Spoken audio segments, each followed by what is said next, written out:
श्वेतांबर भाई कहते हैं कि जब वो गृहस्थी में थे और लोगों को असी मसी किसी विद्या वाणिज्य सिखा रहे थे, तो उन्होंने खेती करना सिखाया। खेत में बहुत बढ़िया अनाज आ गया। अब उस जो वो बाल थी ना, उस पौधे की बाल, उसमें अनाज था, तो उसे कैसे निकालें, ये समस्या थी। लोगों की समझ में नहीं आया तो दौड़ के ऋषभदेव के पास गए। आदिनाथ नहीं बोल रहा हूँ मैं, राजा ऋषभदेव के पास गए, भगवान आदिनाथ के पास नहीं। भगवान ऐसी बातों का समाधान नहीं करते। हमने तो सारे काम भगवान को ही सौंप रखे हैं। जरा सी प्यास लगी हो तो हे भगवान एक गिलास पानी मिल जाए, भगवान को बुलाते हैं। भगवान को बुलाने की बजाय इसके बजाय अपने रामू को, श्यामू को, गोपाल को बुलाओ ना। ये रामू, श्यामू और गोपाल भी भगवान के ही नाम है।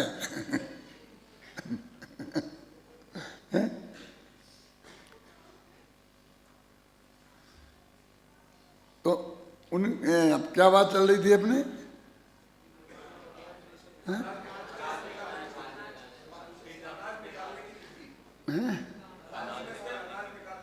हाँ, उतनी नहीं थी।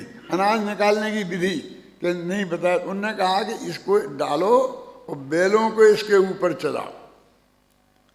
तो उनके खुर होते हैं ना, ऐसे नाखून नाखून जैसे होते हैं, तो उनसे टूट टूटे कटके वो सारा अनाज अलग हो जाएगा और घास अलग हो जाएगी। ऐसा हो गया। तो वो जो अनाज बाहर आ गया ना, तो उस बैलों ने खा लिया वो अनाज आराम से। अभी तक तो उनको घास सहित अनाज मिलता था, जिसके लिए समय सार में लिखना पड़ा ना, घास सम्मिलित नाज को ज्यों खावे गजराज, फिर स्वाद जाने नहीं समझे मीठी घास। और बोलो समझे मीठी।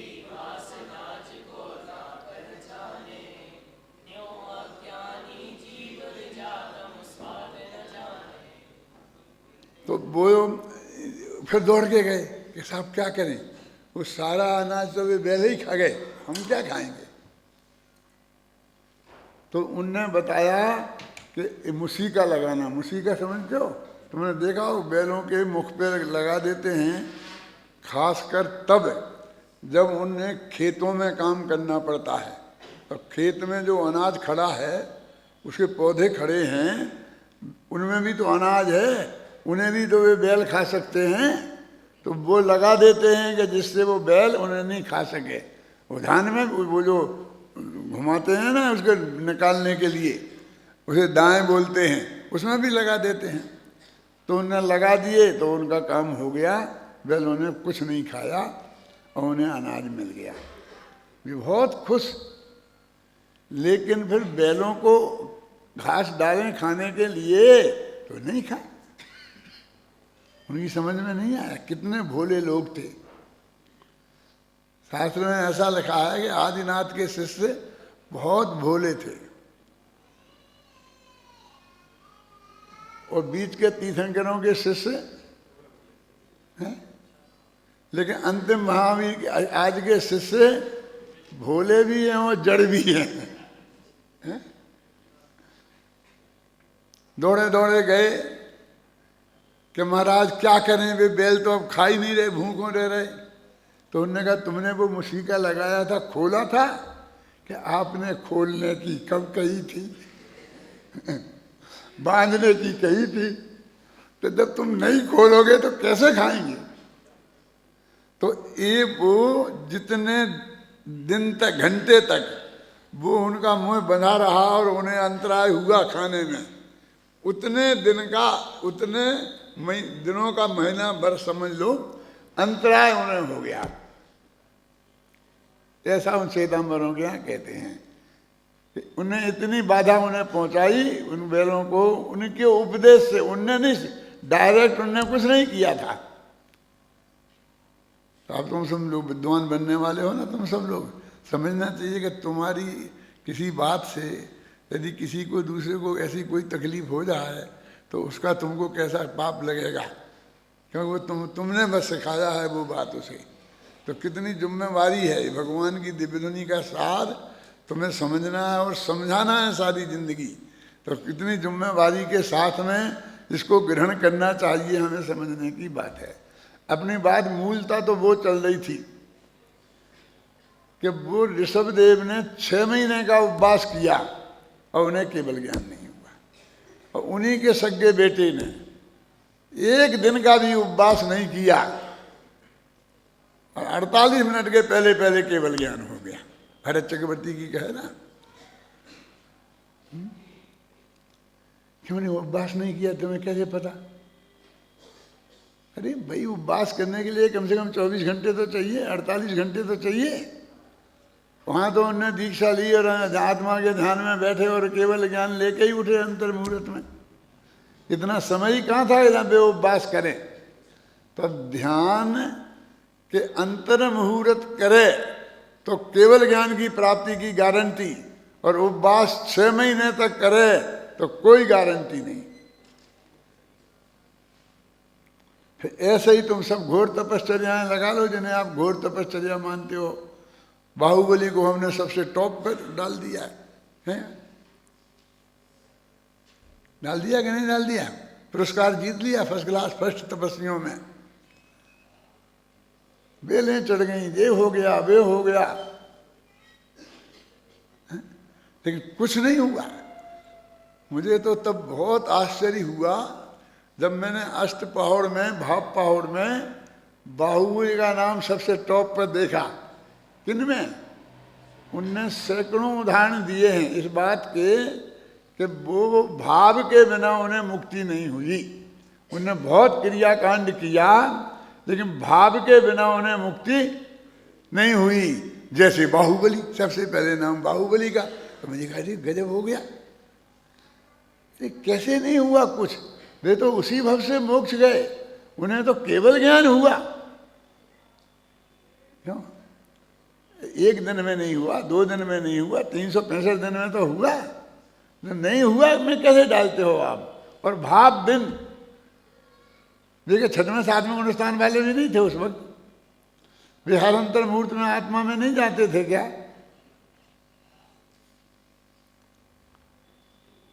जाते थे ना। तो मैंने फिर ये निष्कर्ष निकाला कि ऐसा व्यक्ति भी यदि लगातार अंतर मुहूर्त तक अपने आत्मा में स्थिर नहीं रह पाएगा तो बाहर का कितना ही क्रियाकांड करे, उस क्रियाकांड से कुछ नहीं होता। इसके लिए उन्होंने उदाहरण दिया है। समझ गए? तो अकेला करना ही जरूरी नहीं है परमात्म, वो लिमिटेड समय तक भी करना जरूरी है। समय की मर्यादा भी जरूरी है, उग्रता का पुरुषार्थ भी जरूरी है, वो सब होना। और वो सब काल में की बात है ध्यान में। तब ध्यान कितना बड़ा धर्म है इसकी कल्पना आप कर सकते हैं। कितना बड़ा नहीं, एकमात्र, क्योंकि और किसी से होता नहीं ना केवल ज्ञान। ऐसा होता है कि उपवास 1 बरस के करें तो हो जाएगा, हैं? तो हम कहते चलो भाई 1 बरस सही, लेकिन वहां तो वे नहीं होने के उदाहरण हैं। क्या वे उदाहरण कोई होने के नहीं है कोई भी? जब तक उस क्रियाकांड माने देह की क्रिया और शुभ भाव, जो मुनिराज का जो द्रव्यलिंग और भावलिंग होता है ना, तो शुद्धोपयोग और शुद्ध परिणति तो है उनका भावलिंग। उस भूमिका में होने योग्य शुभ भाव और जैसी उसकी उनका आचरण होता है, बाहर में क्रियाएं होती हैं शास्त्र के अनुसार, वो है उनका द्रव्यलिंग। इसलिए हमारे सच्चे मुनिराज भावलिंगी भी हैं और द्रव्यलिंगी भी हैं। हमने वो द्रव्यलिंगी को गाली समझ लिया है। अभी किसी मुनिराज को तुम द्रव्यलिंगी कह दो तो बहुत नाराज हो जाएगा, वो बता देगा अपना द्रव्यलिंगित्व है।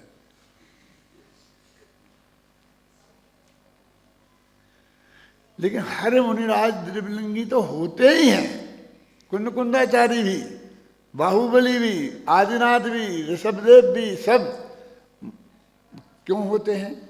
क्योंकि छठवें सातवें गुणस्थान के योग्य बाह्य क्रिया, और यदि जब शुद्धोपयोग में नहीं होंगे तो तीन कसाय के अभाव रूप शुद्धि तो होगी, लेकिन शुभ जो शुभ भाव होंगे वो भी उनके होते ही हैं, वो द्रव्यलिंग है।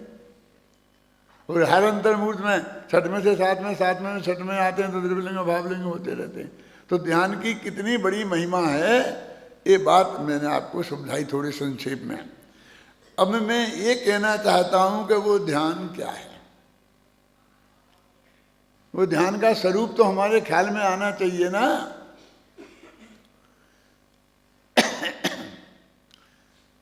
जो ध्यान कराने वाले हैं, अपने जो लोग अपनी निगाह को नाक की नोक पे रखो। क्यों भैया? कि वो आत्मा के प्रदेश होते हैं ना यहाँ, तो यहाँ नाक का ध्यान करना है कि आत्मा का? नाक का ध्यान करना है कि आत्मा का? कि नहीं, वहाँ आत्मा के प्रदेश हैं, तो यहाँ नहीं है आत्मा के प्रदेश। पैर के अंगूठे में आत्मा के प्रदेश नहीं है। उस शरीर के किसी भी गंदे से गंदे अंग में, जिसका आप नाम लेना पसंद नहीं करते हैं, उस अंग में आत्मा के प्रदेश नहीं है, है ना सभी में? तो फिर ये कौन सी विशिष्ट बात हो गई कि नहीं जो यहाँ के होते हैं वो कुछ स्पेशल क्वालिटी के होते हैं?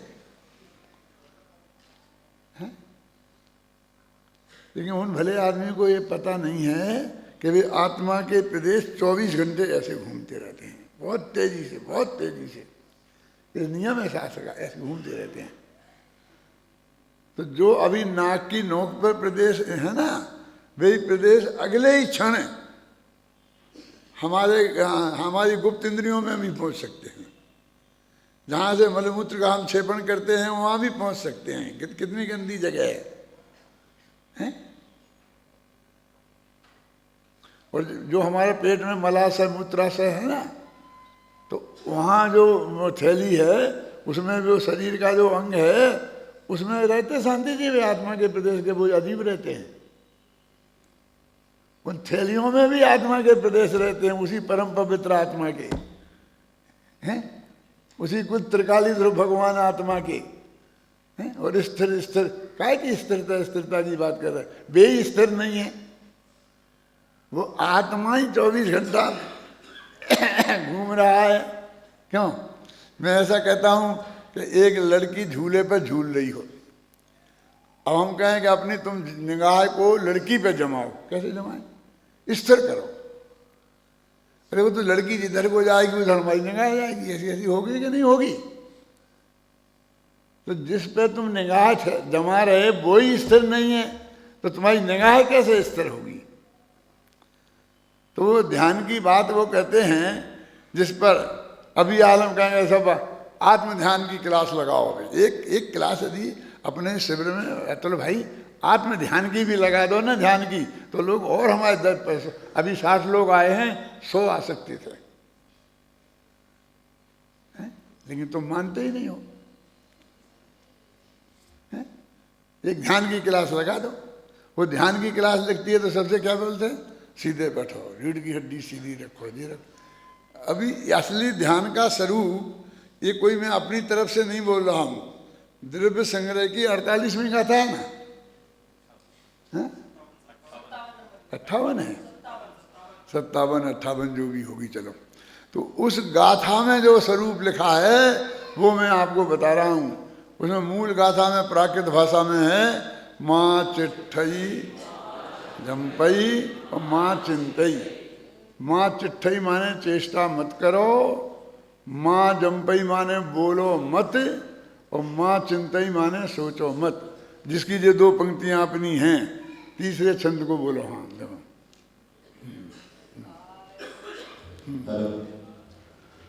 काय चेष्टा कुछ भी मत करो, और कुछ भी ना बोलो बोल, और ना कुछ भी सोचो भाई, एक आत्म में रमो अमोल। यही है निश्चय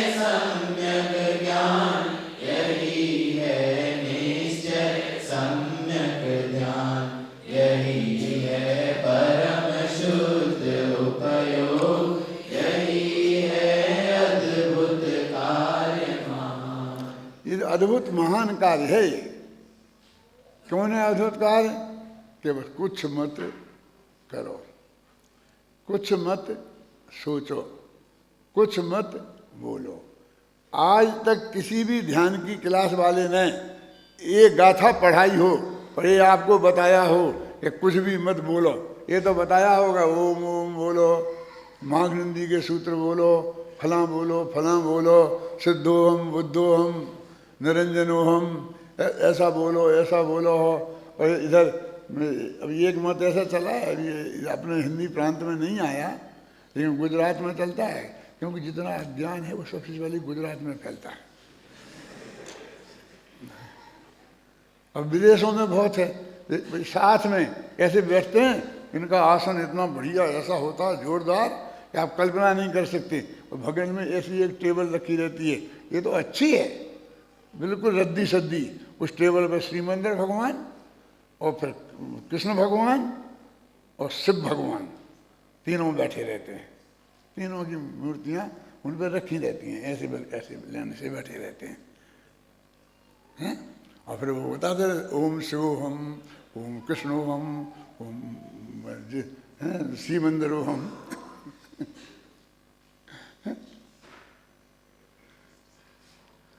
मैंने उन्हें देखा ही नहीं है, मैं उनके साथ मैंने प्रवचन भी किए हैं उसी स्टेज पे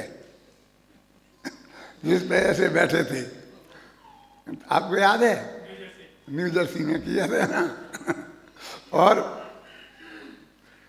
मेरे पास तो ऑफर आया था, इतनी किताबें आई थी और ऑफर आया था कि आप आ जाओ हमारे इसमें, तो आपको हम सबसे बड़े गुरुजी का स्वर्गवास हो गया था, तो वो बना देते हैं।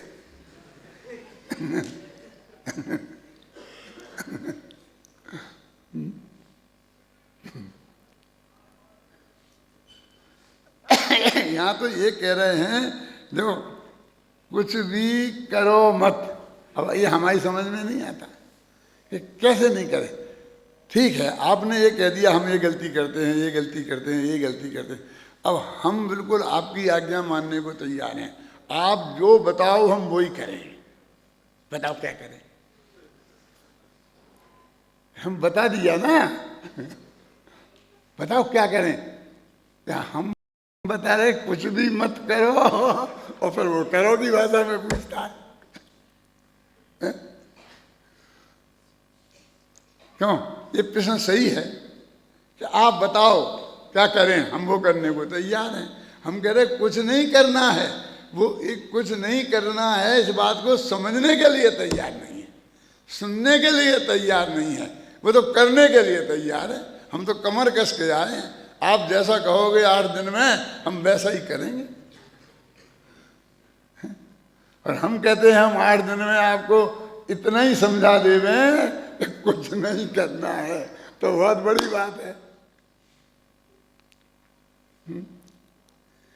कल ही मेरे से एक बहन ने कहा कि आपकी बात तो बहुत बढ़िया है, लेकिन आप कुछ नहीं करने की कहते हो, वो समझ में नहीं आता है।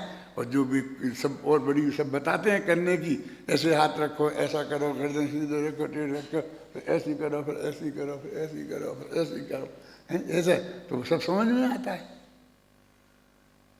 हम कहते हैं कि जब तुम गर्दन टेढ़ी करो, हम कहते तुम उंगली भी हिला नहीं सकते। ऐसा बताया ना अपने गुरुदेव ने कि देखो हमने हिला के बता दी ना, कि जब पीछे को हिलाओ, ऐसे आगे को हिलाई ना, ऐसे पीछे को हिलाओ। यहाँ को हिलती ही नहीं, हम क्या करें? तो हिलती है वहाँ तो अपने आप हिलती है, तुमने क्या हिला दिया?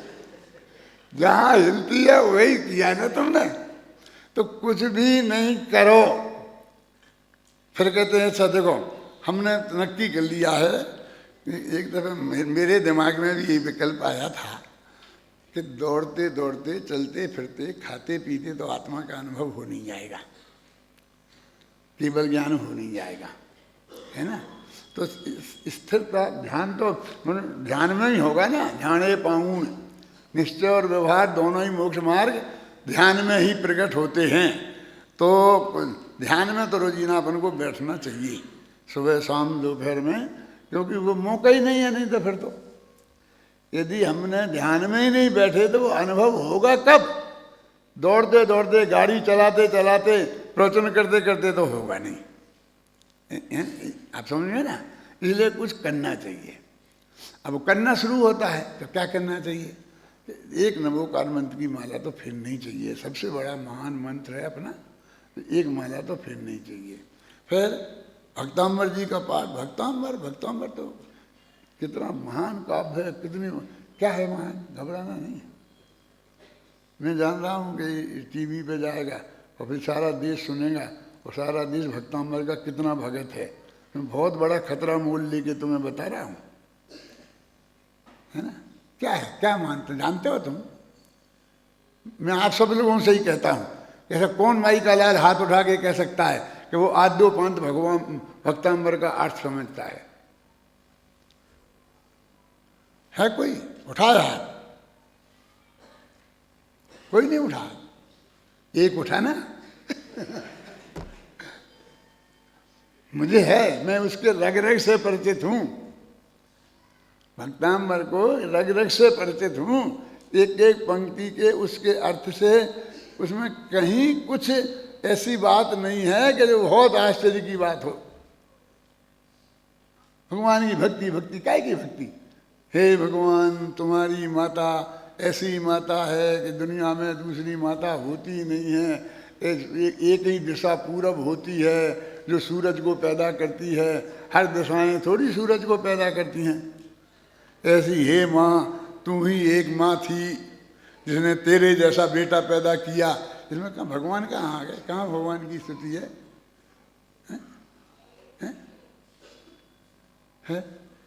शांत राग रुच भी परमाणु विश्वम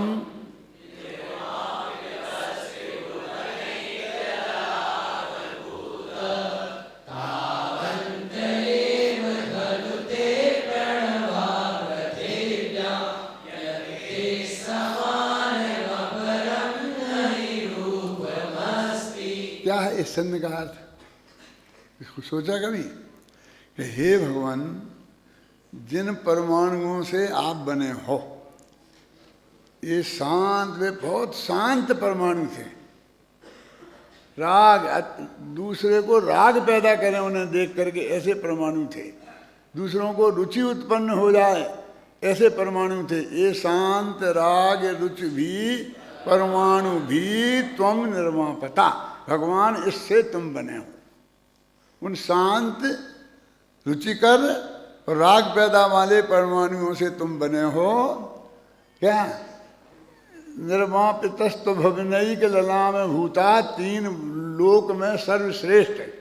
और ये दुनिया में उतने ही परमाणु थे जितने में तुम बने। बन गए, तुम में लग गए। यदि और ज्यादा परमाणु होते, थोड़ा मटेरियल और बचा रहता, तो एक आध आदमी और बन जाता। लेकिन दूसरा कोई तुम्हारे समान दिखाई नहीं देता, इसलिए मालूम पड़ता तावंत एव खलु ते प्रणवा पृथिव्याम। पृथ्वी में वे परमाणु उतने ही थे। यत्ते समान मपरम नहीं रूप मस्ती, कि जिसकी वजह से तुम्हारे समान कोई दूसरा सुंदर आदमी नहीं है। ये स्तुति है, 16वां छंद है भक्तांबर का, है कि नहीं? अब मैं आपसे पूछता हूँ कि भगवान पुद्गल के परमाणुओं से बने हैं। इसमें लिखा है ना, ये शांत राग रुचि भी परमाणु भी तुम निर्मापिता। उन परमाणुओं से आप बने हो, तुम निर्मापिता। इतनी संस्कृत तो तुम लोग जानते हो ना, ये कुर्सी वाले नहीं जानते होंगे। तुम लोग तो जानते हो ना, ये शांत राग रुचि भी परमाणु भी तुम निर्मापिता। वे उतना ही थे क्योंकि दूसरा नहीं है। तो ये किसकी प्रशंसा है? इसमें क्या है? क्या भक्ति है? किसकी भक्ति है? सर्वश्रेष्ठ भक्ति का काव्य है। क्या करें?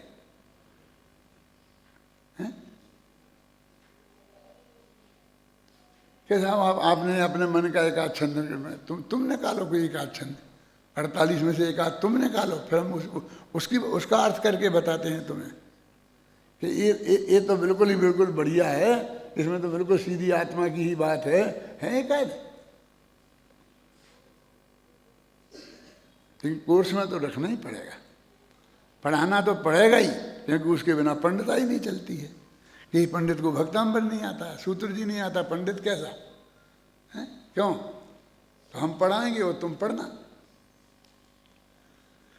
लेकिन उसकी असली मर्म तो समझना पड़ेगा ना कि क्या चीज है, क्या क्या है।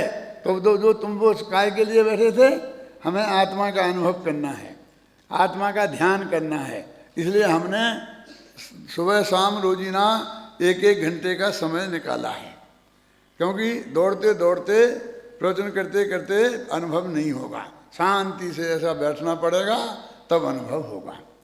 ऐसा मैंने खुद सोचा था, वो बता रहा हूँ मैं आपको। फिर तो क्या करें, तो 1 घंटे का हमने कोर्स बना लिया कि 2 मालाएं फेरना, ये भक्तांबर जी का पाठ करना, फिर ये कि महावीराष्टक के स्तोत्र पढ़ लेना, और फिर समय बचा रहे तो नरेंद्रम फणेंद्रम है अपना। क्या है नरेंद्रम फणेंद्रम में?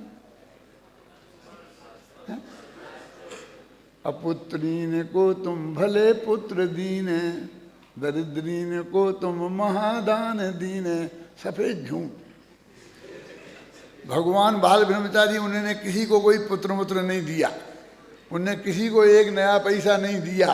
हम ठोके जा रहे भगवान पे, सीधे आरोप लगा रहे हैं। क्यों? कि तुमने ये किया, तुमने ये किया, तुमने ये किया। अब वो बहुत बढ़िया स्तोत्र है।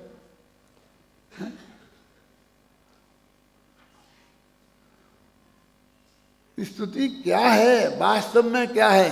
वो ध्यान के लिए हमने वो पूरा इसमें कोर्स पूरा 1 घंटा पूरा कर दिया, लेकिन कुछ हुआ ही नहीं। कमल जी क्या करें? तो कोर्स बढ़ाना पड़ेगा भाई।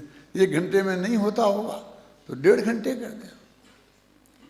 तो 1.5 घंटे किया तो हमने 1 माला और नमोकार मंत्र की बढ़ा दी, 1 कोई और स्तोत्र ला करके ठोक दिया, तो इसका पाठ करो। माने ये मैं बोलो का अर्थ कर रहा हूँ, यहाँ कह रहा चेष्टा मत करो और बोलो मत। तो बोलो मत, तो बोल नहीं बोलना तो रखा है तुमने। जिसे ध्यान करने बोलते हो, उनने तो नहीं बोलने की शर्त रखी, और तुम तो बोल नहीं बोलना कर रहे हो। बोलने के अलावा 1 सेकंड है, और हम समय बढ़ाते हो तो वहाँ बढ़ा देते हो, हम यहाँ बढ़ाते हो तो वहाँ बढ़ा देते हो।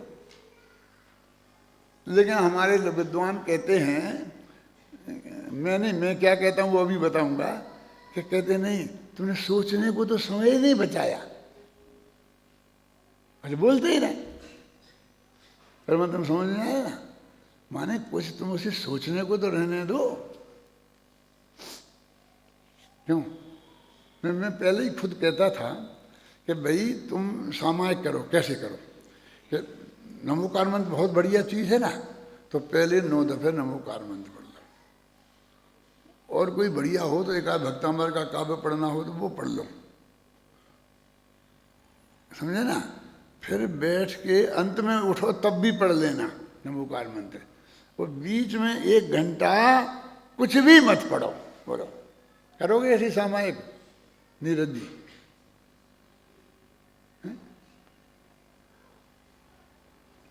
तो क्या करें, क्या करें?